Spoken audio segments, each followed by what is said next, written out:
and for warmth. The mercury was predicted to be in the low 80s. I was reading an article in the Wall Street Journal. Do you know what the top firms pay Harvard interns for the summer? Around $3,000 a week. For 10 weeks, that's $30,000. You know what he made this summer? Around $10,000? Not even. What a fool. Look at the workload, Peter. I dare say that the two of you have been spending way more time on the Xbox than at the station house. Not anymore. Cold cases are a bitch. If it's one of the college girls, that means she's not local. I'm going to have to track down people who probably won't remember much. Students are transitory. Professors leave for better opportunity.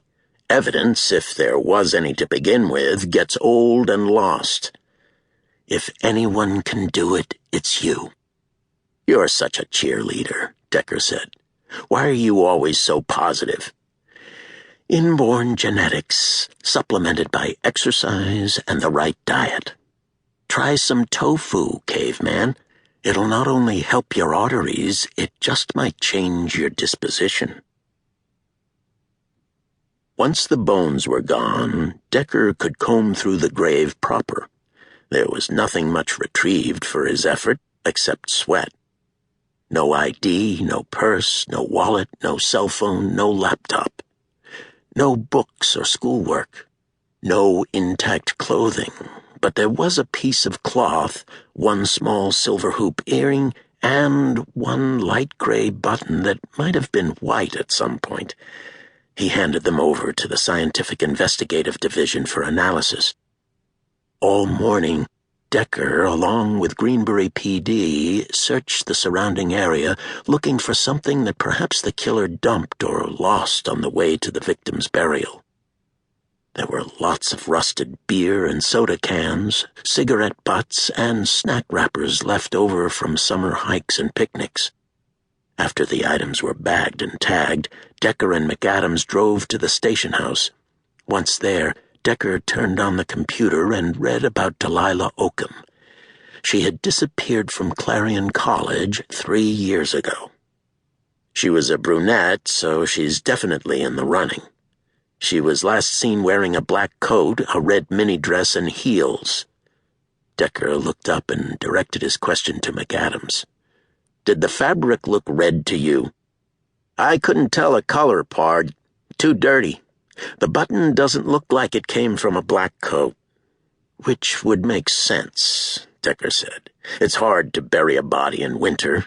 The ground is frozen. A pause. When did Delilah disappear? Let me look it up. McAdams clicked onto her file. Right after Thanksgiving vacation. I wonder what the temperature was. Decker clicked the keyboard. Huh. First snowfall wasn't until almost Christmas.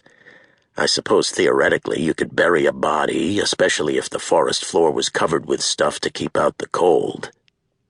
McAdams said, To me, the button looks like it came from a blouse or a shirt. I agree. What about the other college student, Yvette Jones?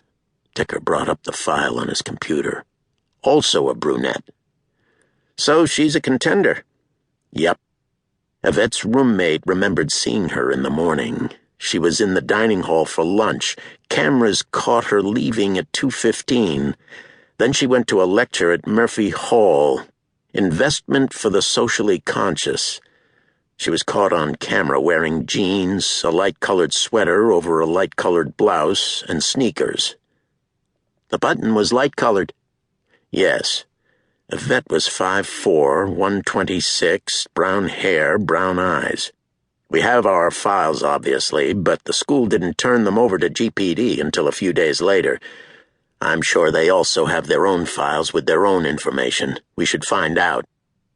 Think they'd keep old files like that? If they didn't, they would be negligent. These are still open cases. He leaned back in his desk chair.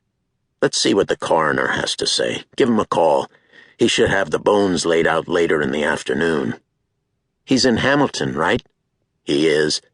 Do you want to grab lunch before we go? We've got time. No, I'm fine. I'm still digesting breakfast. It's almost noon. What did you eat?